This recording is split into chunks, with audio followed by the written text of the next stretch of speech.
Hello, everybody. Welcome back.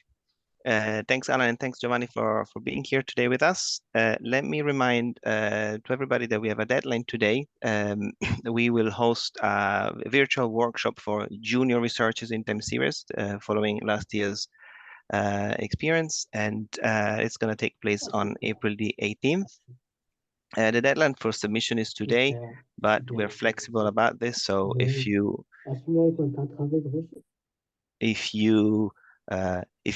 think you fit the generic label of junior researcher, and if you have students or postdoc researchers, feel free to encourage them to submit. You're going to find the call for paper online. And I think we can start. I know we've got an hour, and then we'll stop the recording and open the floor to the discussion. Thank you, Michele, and thank you for the invitation to present here. Nice map you have in the background, by the way. Good motive. So, right. So this is a joint paper with Hashim and Hashim Pesharan, who doesn't need any introduction. Everybody will know of his stellar work. And Andreas Pick, who, like myself, actually have been, Hashim's PhD students at different points in time. I won't tell you how many years ago, but it's been a pleasure to continue working with Hashim for all these years. So it's a paper about, forecasting with panel data, and of course, I mean, with a few exceptions, such as Giovanni. Most people, when they talk about think of forecasting, then they think of it in the context of a time series, and maybe not until recently with machine learning methods, sort of like multivariate. You could certainly have a multivariate information set, but you would usually forecast just a small set of, or even a single series, an outcome variable, right? But of course, now with new data and all that, there's a lot of an explosion of interest in panel type data, and you can say that there's a shortage of like analytical results that allow us to understand what the trade-offs are. I mean, anyone who works with forecasting will, of course, be obsessed about bias variance trade-offs. That's what it's all about, right? If your signal is too weak, then your estimation error will dominate, and you probably shouldn't include a particular predictor, for example. And so that's very hard to do in the context of models like complicated nonlinear neural net or machine learning type models. But when you have sort of linear models, even simple linear models with fixed effects, heterogeneity, you can characterize in a nice clean way. Then you actually have the basis for understanding these trade-offs, because what's good about panel forecasting from a high level is that it gives you, some nice shrinkage targets, so to speak, right? Because, for example, you can say, well, if heterogeneity is not too strong, maybe I just use a pooled estimator. A pooled estimator, then I can use the whole n times t dimension of the data and reduce estimation error. On the other hand, if heterogeneity is very high, then I'm going to get very strong biases in the individual forecasts if I do that strategy, right? So maybe I can in some way go in and regulate in a smart way that bias variance trade-off. So that's something that we talk about in this paper in the sense of both empirical base and forecast combinations, which actually both are examples of combination schemes that sort of like weigh a trade-off, that bias variance trade-off, so as to minimize mean squared error or average mean squared error. And I say average mean squared error because when you have an n vector of units, say it could be house prices, it could be CPI, it could be GDP growth in countries or regions. Of course, you need to be careful about your loss function. Is it the average mean squared forecast error you're concerned with? Or are you trying to minimize what I call screw up risk? It could be you can end up with egg on your face if you have some really, really bad tail realization. So if you have 100 variables you're forecasting and you get 5 of them terribly bad, even though on average you're doing well, maybe that doesn't look so good, right? So you might also have some min-max loss function or loss function defined on the cross-sectional quantiles. So we're also going to look at it. So I think it's really interesting to think about how to define a loss function when you have an n-dimensional vector of outcomes. And if you think, I mean, there isn't really that much work on it. We are struggling even to go away from mean squared forecast errors when we talk about univariate forecasts.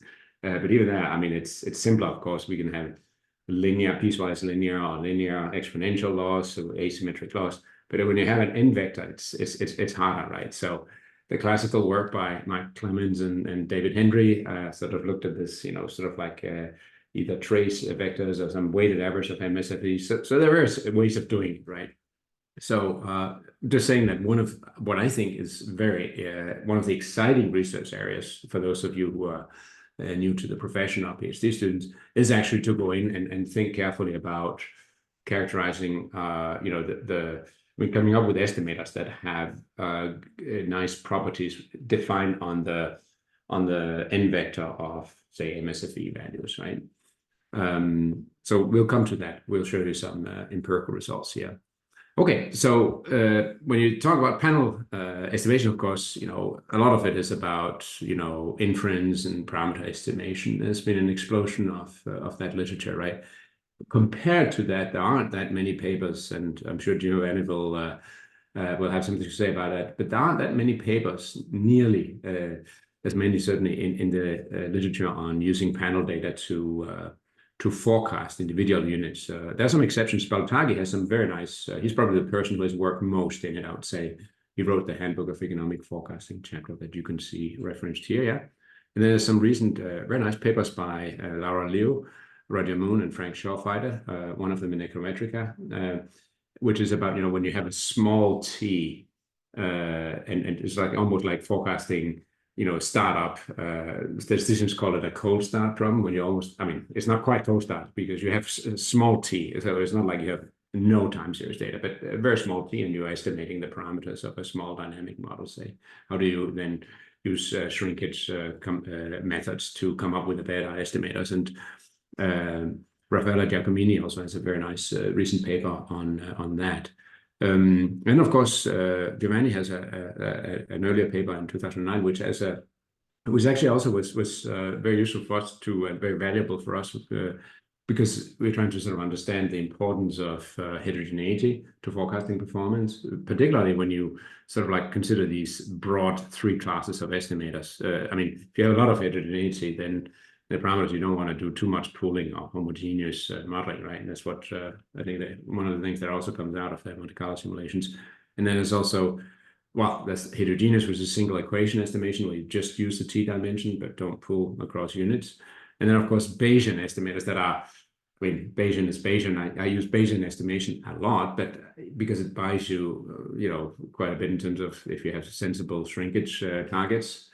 There's always the joke in the Gavike Whiteman chapter in the Handbook of Economic Forecasting. And I think they attribute to Clyde Granger this quote that they say, a good Bayesian is better than a frequentist who is better than a bad Bayesian. So in other words, a good Bayesian is somebody whose prior is kind of, you know, not too far away from the data generating process, and the bad Bayesian has a crazy prior, right? So in between. But if you have targets you can shrink, reasonable targets you can shrink against, you can dampen the effect of estimation error. And of course, we know in certain settings from James Stein shrinkage also that the least squares estimation isn't even admissible in many settings. All right, so we sort of provide a comprehensive examination of you know, the out of sample forecasting performance of a number of panel forecasting methods. Well, existing methods, as well as new forecast combination methods. So we have, you know, individual unit by unit estimation, which is time series, pool estimation, where you pool it all, right? And it maximizes, I mean, it dampens the estimation error as much as you can. Random effects, fixed effects estimators, you all know those, so I'm not going to spend much time on it. And then these forecast combination methods, where we either use pooled and individual, so the first two here, right? Like a, you know, convex combination of them, or fixed effects and an individual estimation. And it doesn't make too much of a difference, to be honest with you, but it depends a little bit on, you know, where the heterogeneity is. Of course, this combination might be better if you have you know, heterogeneity in the intercept, but not in the slope coefficients. And then also empirical and hierarchical base. Oops. what happened here. Did it just shift? Oh, no. Oh, it's just on me. Okay, good. All right, so what are the, I mean, since we have this nice linear panel setting, we can go in and characterize analytically the terms that affect mean squared forecast errors. And of course, that's through the squared bias and estimation error variance. And in particular, of course, N and T, the cross-sectional and time series dimensions will matter, goes without saying. But then, of course, parameter heterogeneity, as well as whether or not it's correlated, our analysis will allow for that. And then also the R squared, the predicted power of the model will matter. And then the conditioning information, because if you calculate the conditional MSFE, how far your current predictor is from its average, will actually matter, because that gets squared with a bias term, right? If you have a bias slope, then if your x variable is very far away from its mean, then the total conditional bias becomes the squared value of the x variable times the squared bias, and so that also matters. So that, in other words, there's parts of the sample space where bias is more expensive than at others. If you're far away from the unconditional mean, then you really should watch out with bias. Yeah. All right, and then we look at Monte Carlo experiments, as well as well, just one empirical application because of time constraints, right? Simple model. So it's a panel model here. The only thing to be aware of, we chose, instead of having this, well, we had an earlier version where we had the conditioning predictor variables, which is this, k-1 vector of time-varying predictors. Instead of having a xit-h, where h is the forecast horizon, we just have it, t, and then the implicit understanding is that that's known at the point in time when you're forecasting. So if you have a one-period forecasting horizon, as we've shown throughout the paper, then xit is known at time t-1. So in particular, xit could be like yit-1, right? But that's just so that we don't have to have this cumbersome horizon-dependent notation throughout the entire paper, right? Okay, and you can, the errors are assumed to have mean 0, and they can have different variances. You'll see that we don't allow for like arcs or Gauss effects. To keep the proofs simple, but also I don't think it would make any material difference at all. Oftentimes in panel data, arcs and Gauss effects are not that strong because it's more quarterly or annual data, right? And so even though Rob Engel, of course, found arch in UK inflation, and he's 81 paper. So you do find it in not just in financial variables, but also in macro variables. But the type of data people have in mind is not overly important, right? And again, it's not something that spoils the conclusions of the main conclusions of the paper, right? Okay, so you can see that we just collect the intercept and the slope coefficient here into the theta, right? And then also the W's is just the unit, the 1 plus the xit's, again, to simplify notation. And then we stack first in the time series dimension, the y's, the x, w's, and the epsilons, and then finally you get these matrices that are stacking the time series vectors up here. Okay, so that's the notation so I refers to the unit, and y are this, these the sort of like pooled data sets of the dependent variables that we're trying to predict, the conditioning variables plus the intercepts, and then the residuals. Yeah. Okay, so parameter heterogeneity, we model it this way here. So you can see that it's the theta I, which is again the intercept as well as the betas, the slopes, is just a common component, and then some etas. And this is important. So we measure the degree of correlated heterogeneity in this way here. So it's the product of the regressors here times eta I. So this qi is actually important, and that term will then affect the various components of the mean squared errors. Obviously not for the individual specific, because heterogeneity doesn't matter, but for pretty much for all the other prediction schemes, of course it'll enter. Yeah, you can then come up with an estimate of the average correlated heterogeneity here, And again, you can see it's sort of like since these are the predictor variables and these are the parameters, that's exactly sort of like correlated heterogeneity is exactly what we understand is that, when the predictor variables or the X variables are correlated with the parameters, right, across units. And that's what we have here. Okay, and then we also have the expectation. So you will see when you have a big T subscript, then it's a sample estimate and sample average. And when we don't have it, then there's an expectation, like here, right? Little q's refer to these correlated heterogeneity terms. And then we're going to have some big q's that instead refer to the second moments of the predictor variables, right? The usual x prime x or w prime w here, right? And again, if there's a t, then it's the sample moment, and if there's no t, then subscript, then it's the population equivalent.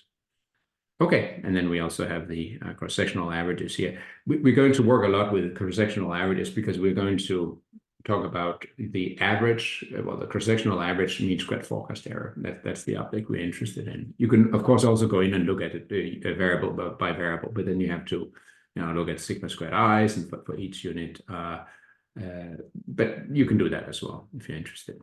So we'll make some assumptions. Some of them are absolutely, many of them are standard, and some of them are a little bit stricter than you might be used to because of the need to, characterize these MSFEs. But so the first assumption is just, the epsilons are serially independent within zero, which basically means that, the, optimal forecast is just, theta prime w, right? So the conditional mean, right? Since the epsilons have mean zero. And then with, various moment conditions. This assumption is also important. It's basically weak exogeneity. So you'll see that it allows for us to include the lag-dependent variables. An earlier version assumed strict exogeneity, which is not so useful in many empirical settings for sure. But here, yeah, you can see that this assumption here allows us to have yit minus 1 predicting yit, yeah? Okay, so then we have an assumption that allows just a moment condition that allows us to have some consistently estimate the thetas, and these are the eigenvalues. And I won't spend too much since I have time on this, since I have a lot of slides. But yeah, so it's basically sort of consistency and identification assumptions. This assumption here will allow us to go in and compare the pooled and individual specific MSFEs. But right, so this is one set of assumptions about the underlying data, but then we also need assumptions that characterizes this heterogeneity. You'll remember that this is the way that we set out. So the individual parameters are the common pooled and then plus an error term. And then we need to make some assumptions about moments on these terms that characterize the correlated heterogeneity, which is these QIs, you'll recall. Eta is the independently distributed of epsilon I, since we have to calculate these cross-sectional averages of mean squared forecast errors. And then also we have some just some rate conditions here. These conditions, by the way, are just made in order to to be able to characterize the mean squared forecast errors of the pooled estimates. We don't need them. There's only assumptions 1 through 4 we need for the individual specific, but for the pooled estimates we need these assumptions here. They can be relaxed at the cost of various technical complications, but yeah, they'll be sufficient for our purpose. Then this assumption here, it can also be weakened, right? You might say, oh, it's kind of strong, but true. But just because again we need some degree of independence between the mean squared errors of the individual units when we calculate these averages across all n. And so this will again make it. This will be sufficient rather than necessary. And again, you can allow for some factor structure, then you condition on that introduces some sort of dependence in it. But again, that would just make the already quite lengthy proofs a little bit more cumbersome. Okay, So having introduced this, let's get on with it and look at the forecasts. So we have the individual forecast, right? And we also have the pooled forecast. The individual forecast, they just use a, more or less estimation of theta hat I, since we only use data from the ith unit. Then you generate this forecast. So, it gets a hat when it's the individual forecast. And then the pool gets a tilde, as you'll see here, right? And the pooled estimate is based on the pooled data here. And then you can see what's the difference here. First of all, you can see if you use the pooled estimates, you're going to get a bias term here, which reflects the, how much the theta I differs from theta, the average theta here, right? And that's this term here. And then some other terms that reflect, estimation error. Okay, and then we can calculate the forecast errors with a hat from this is from the individual, and this is from the pooled estimation scheme here, yeah? Okay, so the first proposition then says that, hey, suppose that you're interested in calculating the cross-sectional average of, squared forecast errors. Well, then it takes the form, first of all, that's the, unpredictable part. And then there is, another couple of terms here. And the important term, given that T is oftentimes quite small in panels, so the most important, whereas N is large, so this will be a smaller term. But the important term is this, estimation error. So if you estimate a forecasting model, unit by unit or variable by variable, then you have to deal with this guy here. And so that's the effect of estimation error. And you can see what matters is, how, both how far you are from, so WI T plus 1, because we're calculating the, the average of the period T plus 1 forecast errors, squared forecast errors, I should say. And so you can see that, it's, a number of terms go in here. Obviously, T, most importantly, it matters, right? The smaller is T, the bigger the effect of estimation error. Whereas when T becomes very large and this term vanishes, then since you don't have any bias terms in here, this actually becomes quite an attractive scheme, right? So you can't beat individual specific variable by variable for estimation in a mean squared forecast error sense if T is very large, right? In this setting here. Yeah. Sorry, Allan, just a clarification. And because you already made the assumption on T naught, and you talked about the T naught initial conditions in assumption 4, assumption 8, and now comes back here again in proposition 1. How crucial is the idea, the choice of the T naught, of the fixed T naught?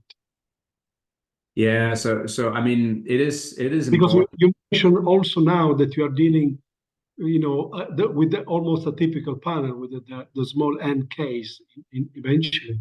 So Yeah. One thing which puzzles me here is, do you have a rule? Do you have some sort of issue related to the way in which you choose the T naught conditions? Yeah. Yeah, no, it's an important point, Giovanni. Because I mean, without T greater than T naught, then some of these, I mean, the existence of the inverses of some of these matrices, and even and thus the which is required for you to be able to calculate the mean squared forecast error, right? It cannot be assured, and so it is actually it is important thus for the way that technically we state this these conditions and prove the results from. So it is important. Now, then, of course, it's entirely reasonable to ask how big should T naught be. The way that we think of it is that, these results are not really a guidance for really small T, but sort of think of it as medium-sized T.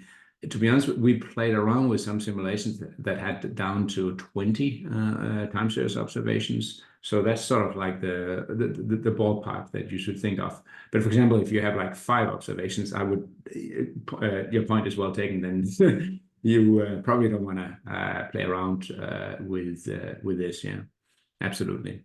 I mean, it's also when just a X prime X inverse. I mean, just existence of moments and when you calculate these mean square forecast errors, if T is very small, becomes an issue. So yeah, so this assumption is set up to deal with that.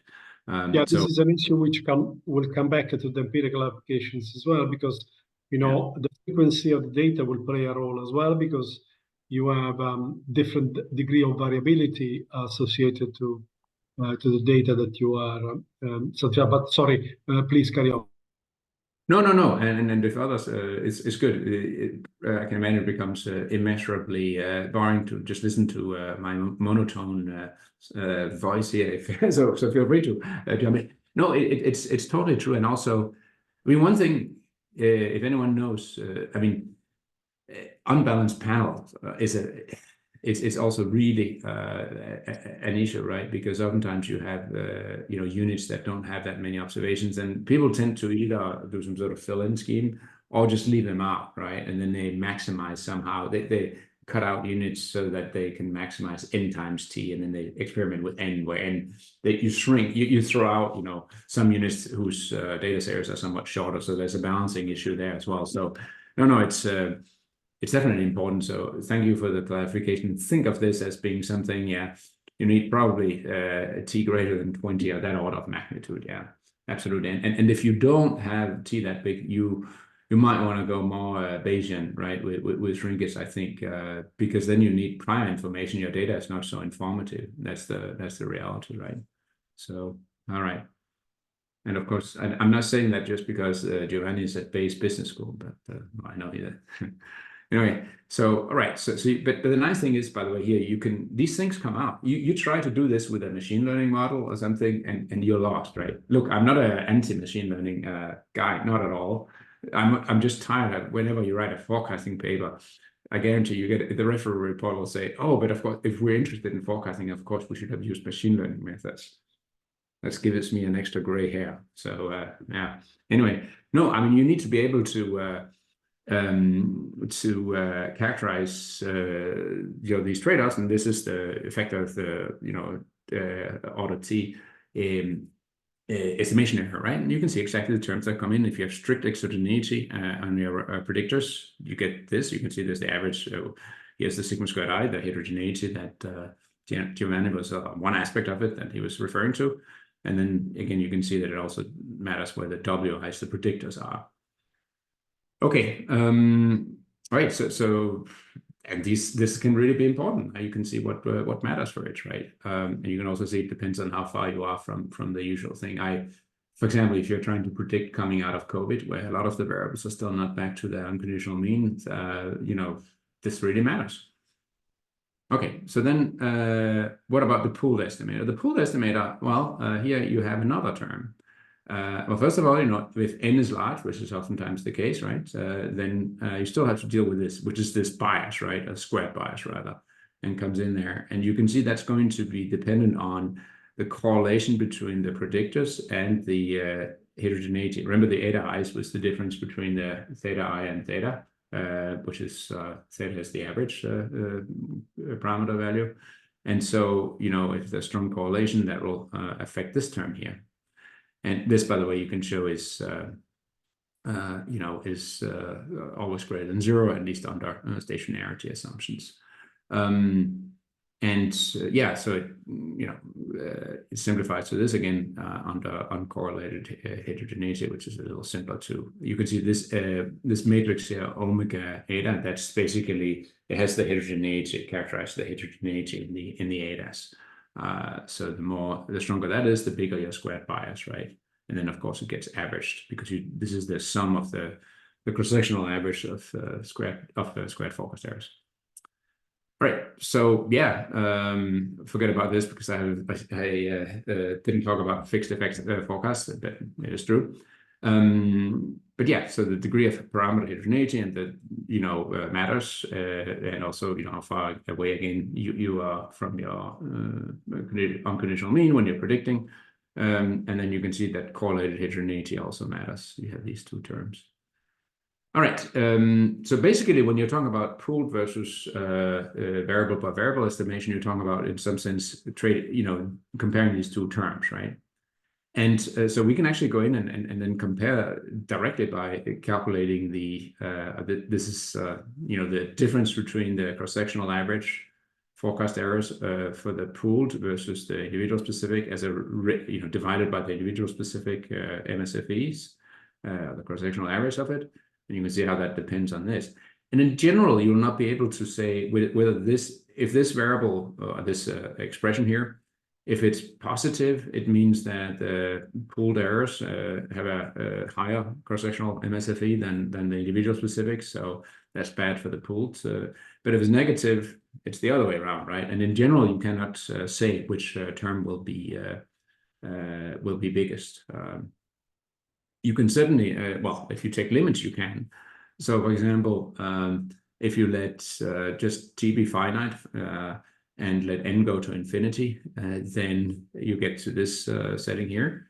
And, well, you still cannot say, so if we eliminate all the sort of like cross-sectional differences, the noise that has to do with a finite n, and just let n go to infinity, you still cannot tell which, if it's the pooled or the individual specific scheme that is best. Now, if you let t go to infinity, on the other hand, then we can show that this is positive. So then actually it's the individual specific scheme that is best. Yeah. So then just if you have very large time series for each unit, just don't worry about the other units. Just estimate your forecasting model variable by variable and predict. You can't do better, basically. Same thing when both n and t go to infinity.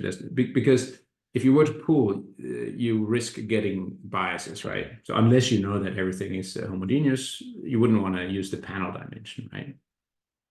That's basically it. Yeah. One point here, sorry. Yeah, I was very surprised about that doesn't matter the order of n and t going to infinity. Is really this sort of is it so intuitive? I would have said just the other way around, based on the previous results regarding n fixed and t large, and the other way around. So it's very surprising, to see that the order of n and t going to infinity does not affect the results in some respect. Yeah, I don't know. We would have to, I guess, I don't know if there's any intuition behind it. You would have to then consider, for example, if you have small n, then if you like the different possibilities, right? Because if you have finite n, but then if you just let t go to infinity, right, and you have n, you don't do any, n is just finite, right? Then you're up here, right? So then that case, I guess, makes sense, because then you just do it variable by variable, right? On the other hand, let's fix t, and then n goes to infinity, right? Then we are essentially here, but then now so we are here, and then next we let t go to infinity, then this will drop out, and then you converge to this guy here, and then that's positive. So I think that's perhaps the way to think about it. So, okay. What about, well, you know that I'm big on forecast combination, and it's sort of like a regularization device. You can think of it in machine learning language. And here, what we do, we are going to combine the individual specific and the pooled forecast. Yeah. Why is there no I subscript there? Giovanni was probably tearing out his hair when he was looking at why are they not putting it? We used to have an earlier version where we had it variable by variable, but actually the problem is that, of course, if you do it, if you put an I there, then you are at the mercy of the t dimension, right? And the t dimension may be, forecast combination dampens, mutes estimation error, but not if you have to rely on the t dimension. The whole attraction to forecasters about a panel is that you can get help from the n dimension. So that's why we don't have it's actually the same combination weights everywhere. And, but, it takes some leap of faith, perhaps initially, to say, why the heck are they doing that way, right? So we are pooling like crazy here over in the n dimension, right? But that's the reason why, because otherwise, if you have t equal to 20, to go back to Giovanni's earlier point, then yeah, maybe you don't want to estimate this weight. We know from this big literature it's hard to outperform equal weighted averaging, right? And that's because equal weight may not be population optimal, but there's no estimation error. And if if the two forecasts are not too different, then maybe that works well. Okay, so that's then you get the associated forecast error. You go in and do the Bates-Granger thing, just in a panel setting, right, with a combination of forecasts, and what you come up with is that there's going to be this squared forecast error weighted, this squared forecast error weighted, and then 2 times the weighted cross product of the errors, and then you can see that you get this expression for W and P star that is the optimal combination weight. We're still working a little bit on coming up with the refinements to estimating, sort of like the plug-in estimators for these terms, but you'll see the results here that it works quite well. Okay, so basically here the optimal combination weights that minimize MSFE. Take this form here, and again you can see that it's just the same terms that we had before. In some sense, this was the squared bias term, this was the estimation error term from the individual specific, but then there's this new term here, which is kind of this ugly term here, right? This cross product here, which comes because of the cross products of the epsilon hat and the epsilon tildes. Okay, but basically, so what you can show is, again, if one forecast is more accurate than the other, and then that's the one. I mean, it's called forecast encompassing in the literature, right? Then just go with one. With the dominant forecast. So, and we know from the earlier result that if T is very large, then just you can't do better than the individual specific estimation, and that's what this says here. So then the weight conversion probability to 1, right? But for small or moderate values of T and large N, which is the most of the settings for panel data, in fact, it could very well be that we should put we should put non-zero weight on both of them. Yeah. All right. Okay, and here's just a small figure we had generated. So sigma squared eta, that's just the, that's just the variance of the, it characterizes the, the variance in the etas. So the cross-sectional heterogeneity, it's 0 here. That means you're homogeneous. So all the etas are thetas are the same, right? And then when you go up here, then you have moderate and then very high levels of heterogeneity. So this is the the variance of the theta term in the specification of the parameters. And so we are looking at the individual specific estimation. Of course, that doesn't get affected by heterogeneity in the parameters at all. The pooled, on the other hand, it starts out, of course, it's very, very good. 1 is just when you have no estimation error, but then as you can see, as the level of heterogeneity in the parameters goes up, then it becomes worse and worse and worse, right? And then the combination, on the other hand, is sort of in between, right? So it's not quite as good as the pooled when there's homogeneous parameters, but it's much better than the pooled, and still better than the individual specific, even at reasonably high levels of parameter heterogeneity, right? So just to illustrate how it works. And we have empirical Bayes. And this is actually, I'm a sort of, at least in this setting, I'm a fan of empirical Bayes. You can, what's nice is you don't have to set any priors, right? It's empirical Bayes. And so you can do that here. It's the estimator is a weighted average of the, in some sense, the individual specific estimates, parameter estimates, which occurs when this term here is very small, which is when this is the estimated covariance matrix for the parameters relative to the like the pooled mean group type estimator here. And so you'll see that when this is very, very large, there's a lot of heterogeneity. This becomes very small, and you just revert to the individual specific. On the other hand, if this is very small, then this becomes very large, and then you go to the, guess what, the average pooled estimator, right? So it's just, it's sort of like tilts you from between, the pooled and the individual specific estimate. What's nice is that here you have an I. So notice that. So in other words, it adapts on a variable by variable basis to whether you should use more the pooled or the individual specific estimator. So that's actually pretty cool. And then, in fact, we also show that you can write the empirical base estimator here as a weighted average of the individual specific and the pool mean group estimator here. Okay, and then it depends on the norm of this estimated matrix that characterizes the degree of heterogeneity. So these are again very nice results that you get in very intuitive results you get in setting with a linear model, right? And then a hierarchical base. I won't get into that, but yeah, we said it. So we have some Monte Carlo simulations that show, hey, this is what happens when you have. So you can see here you have individual specific fixed effects. You have individual specific AR1 dynamics, right? So again, since we cover the weak-leg Southerners case, and then we can have heterogeneity also in the epsilon, in the sigma, in the noise, right?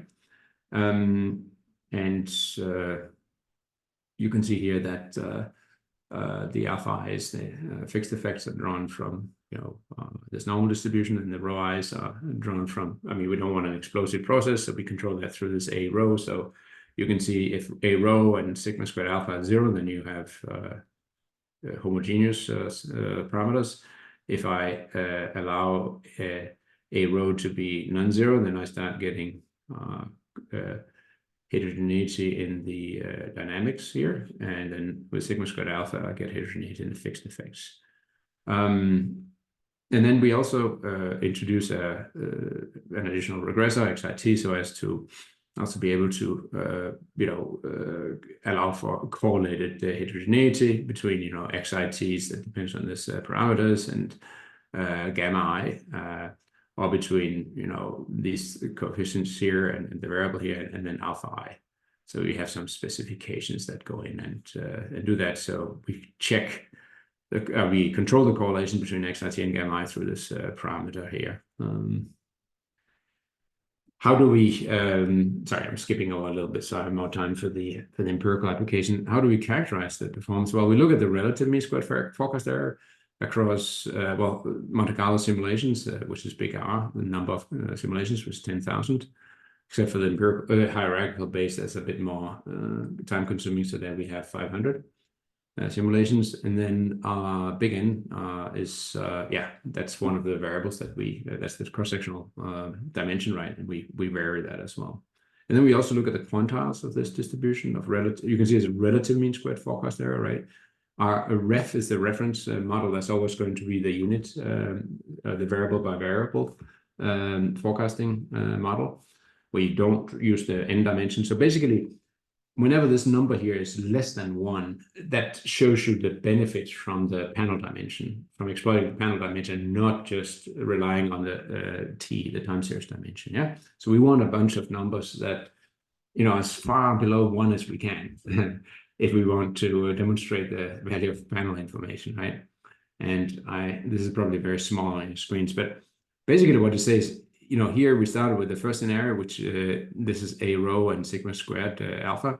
So they're both equal to 0. We have homogeneous parameters. And you'll see that you get a gain when t, which is 20, 50, or 100. N is 50. I don't show it we have the tables with n equal to 500 or 100 or even 1,000.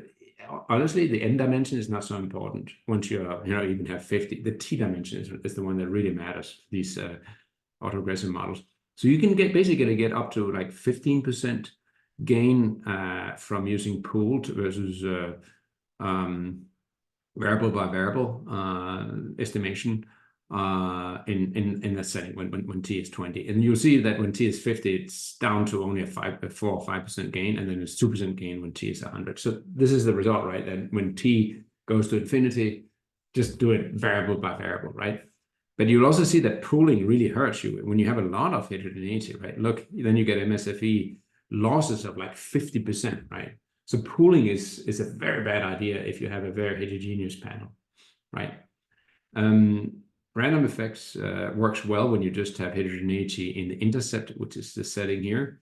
But in other settings, it's not nearly as good as some of the alternatives. In fact, empirical base and forecast combinations, they give you gains that are not quite as big as pooling when pooling it should be used, namely under homogeneous parameters, but almost as good. And they never screw up. Look, 0.93, 0.99, even under high levels of heterogeneity. True, when you have very high levels of heterogeneity in a big sample, you get like no, I mean 0.999, so there's no benefit relative to variable unit-specific estimation, just O less on each variable. But at least you don't screw up, right? I mean, because this is a difficult situation to deal with, and the fact that you don't have MSFE ratios bigger than 1 is pretty darn impressive. It's like safety first. Sorry, Allan. Just to go back, based on these results, and then if you go back to the weight, that you used some slides, before. Do you have any guess on whether it makes sense to have a weight constant across, units and over time, if even before, yeah? For the focus combination? Yeah, the focus combination. Yeah, yeah, and or even equal weighted, right? I was, of course, yeah. Exactly. Does anything beat the equal weighted average? One of my old papers, yeah. Very few things do, by the way. I mean, we haven't really, we have explored the unit-specific combination. So basically, you have the I here. That's what Giovanni is suggesting, and it tends to, on average, and this is related, sorry, also to the assumption.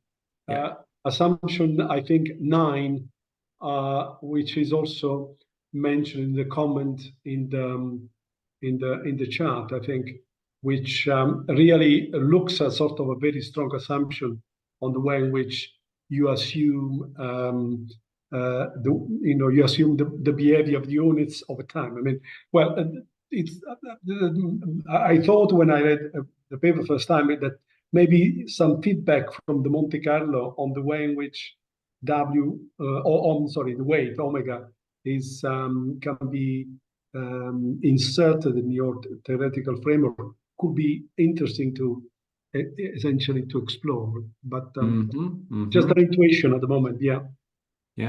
I mean, right. So we have done the Monte Carlo simulations. One of the referees told us that we had way too many columns, so we didn't dare to put it into this table here. But we have some appendix tables, 17, 18, whatever it is, where we put it in now.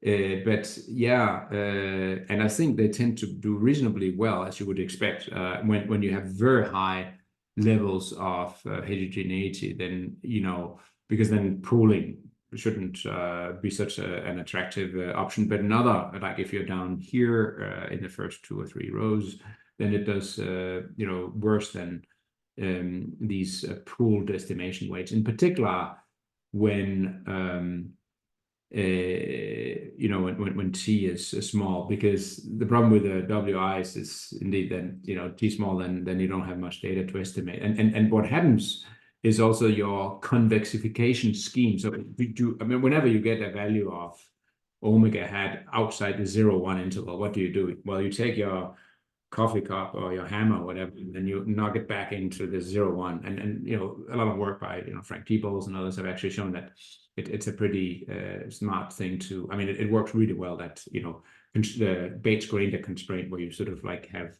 the weights that can't go negative. So you can certainly make the individual combination weights work better by imposing these constraints, and of course imposing that they sum to 1, as we also do here. But still, they're a little bit worse when you have small t and you have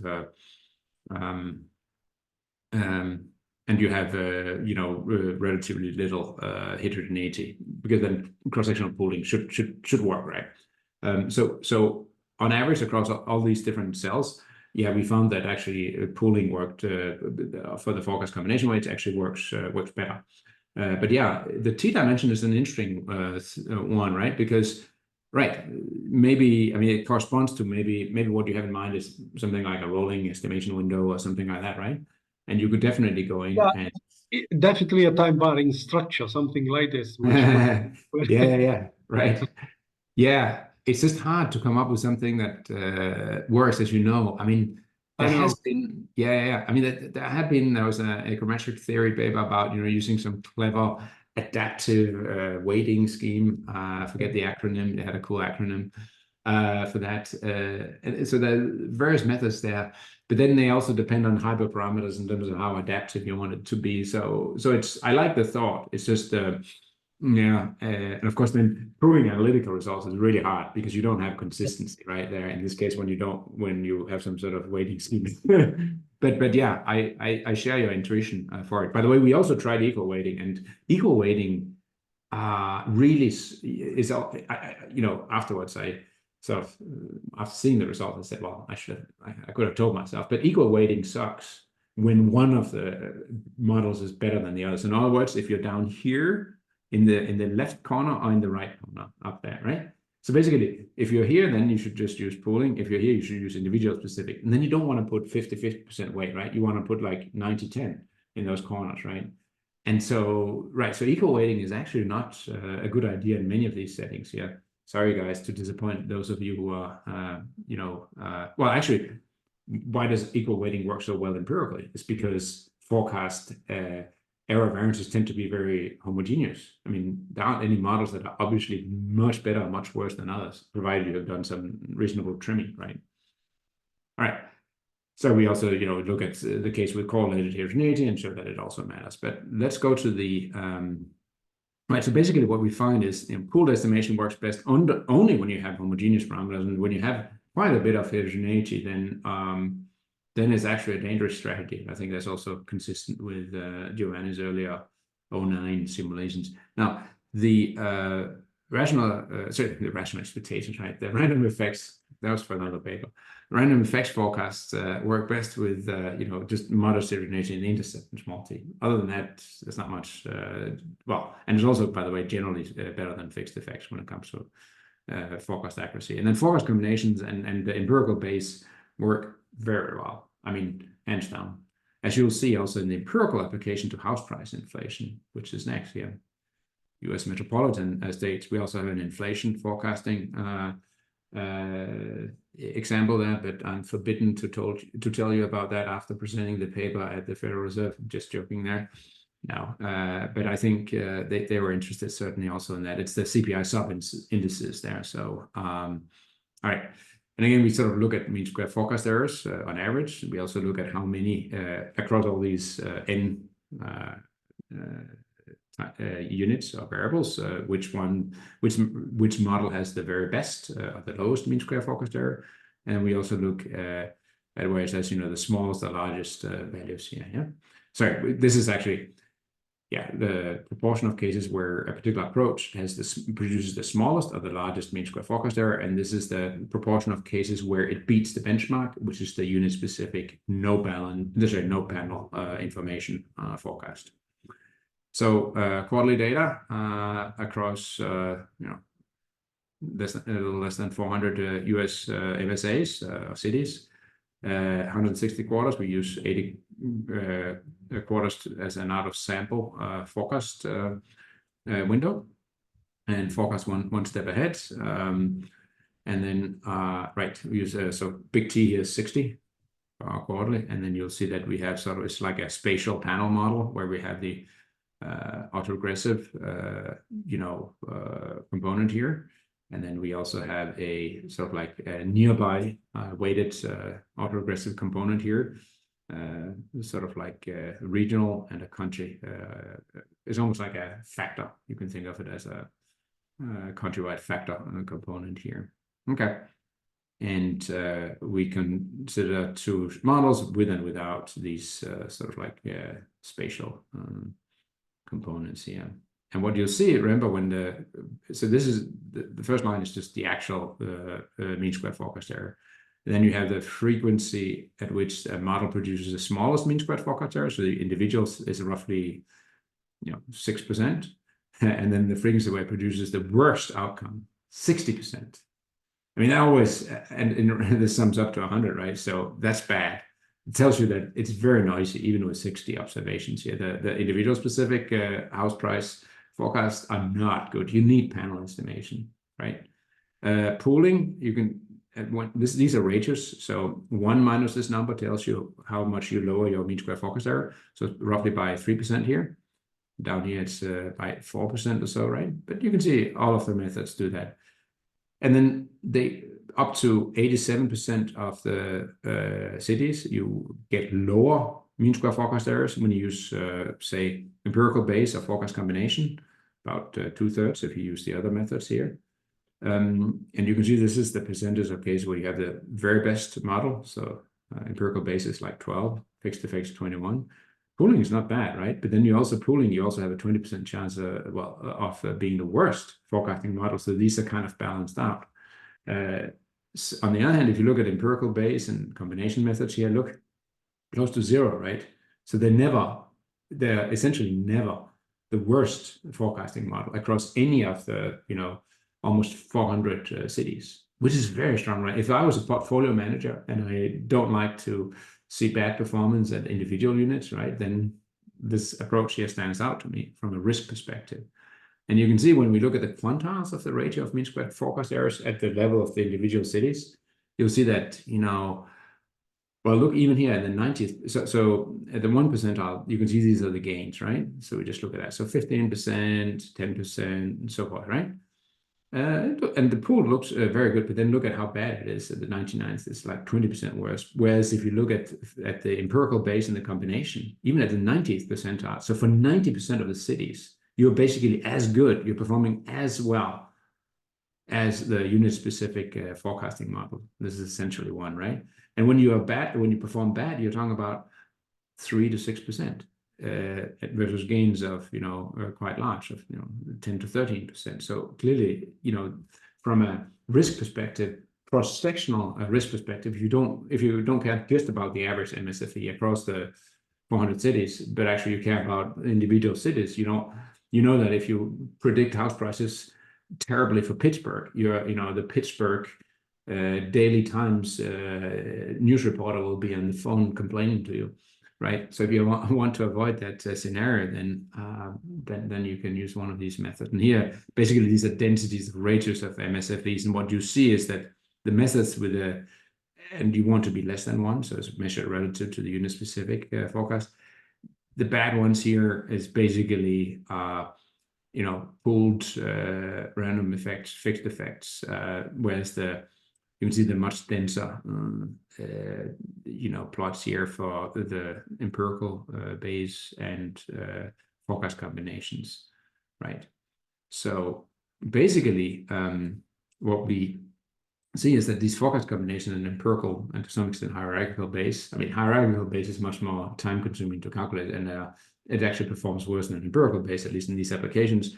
But these approaches work really well. They have a small chance of significant underperformance and a very high chance of much better forecasts, right? So they seem to be using the panel dimension quite well. You can do Dewar-Mariano out of sample for test both on the individual units, where you see this is the number of units for which you have significant outperformance out of roughly 400, yeah. And this is when you do the panel DM test. Giovanni has a paper in International Journal of Forecasting on that, and we also have a complementary paper there. And you can see these are highly significant, right? So much better performance here. And then you'll see that very few examples where you do significantly worse than the individual specific forecasts for these empirical Bayes and forecast combinations. So just to conclude, right? So we've explored examined a number of panel forecasting approaches, and they actually seem to be very sizable gains from using panel information to generate time series forecasts, both on average MSFE, cross-sectionally averaged, but also in a risk sense, in terms of the risk of underperforming for individual units, right?